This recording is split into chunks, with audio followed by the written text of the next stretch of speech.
काका, ये धारा 370 क्या है? धारा 370 क्या है ये जानने के लिए 42 साल पीछे जाना होगा बेटा। अंग्रेजों ने टू नेशन थियरी के तहत हिंदुस्तान के दो टुकड़े कर दिए, एक हिंदुस्तान और पाकिस्तान। पाकिस्तान की बहुत इच्छा थी कि जम्मू कश्मीर का विलीनीकरण पाकिस्तान में हो जाए, और राजा हरि सिंह चाहते थे कि कश्मीर एक स्वतंत्र देश रहे। वो न हिंदुस्तान में विलीन होना चाहते थे न पाकिस्तान में, और तब पाकिस्तान ने खूनी खेल खेला। अक्टूबर 1947 में पठानी कबायलियों को जम्मू कश्मीर के खिलाफ उकसाया, कश्मीरी पंडितों का कत्लेआम करवाया। ऐसे हालात देखकर राजा हरि सिंह ने घबराकर नेहरू जी से कहा, कृपा करके आप कश्मीर को बचा लीजिए।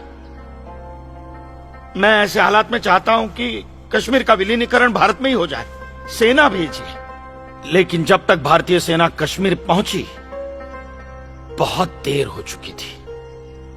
न जाने कितने कश्मीरी पंडितों का कत्लेआम हो चुका था। कश्मीर का 1/3 हिस्सा पठानी कबायलियों ने अपने कब्जे में कर लिया था।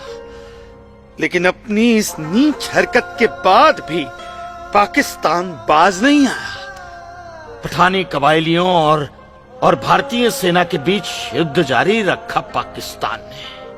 संयुक्त राष्ट्र सुरक्षा परिषद के 3 सदस्य आयोग की रिपोर्ट पर 13 अगस्त 1948 को पठानी कबायलियों और भारतीय सेना के बीच युद्ध विराम घोषित हुआ, और यह तय किया गया कि कश्मीर समस्या का हल जनमत के आधार पर ही होगा। सितंबर 1951 में मताधिकार के बाद एक बार फिर जम्मू कश्मीर के भारत में विलय की पुष्टि की गई, मगर इसी दौरान शेख अब्दुल्ला ने अपने हाथों से धारा 370 का ड्राफ्ट तैयार किया और नेहरू जी को सौंपा।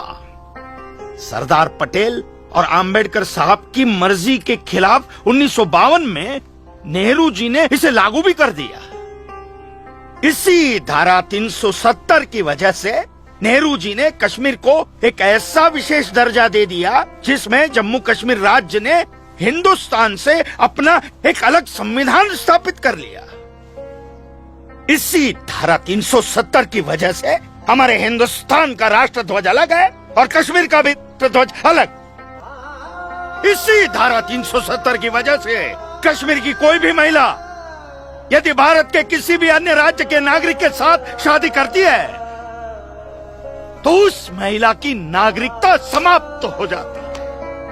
लेकिन यदि वो महिला अगर किसी पाकिस्तानी नागरिक के साथ शादी करती है तो पाकिस्तानी नागरिक कश्मीर का नागरिक हो जाता है, हिंदुस्तान का नागरिक हो जाता है। इसी धारा 370 की वजह से भारत के किसी भी अन्य राज्य का नागरिक जम्मू कश्मीर में जमीन खरीद नहीं सकता, व्यापार नहीं कर सकता।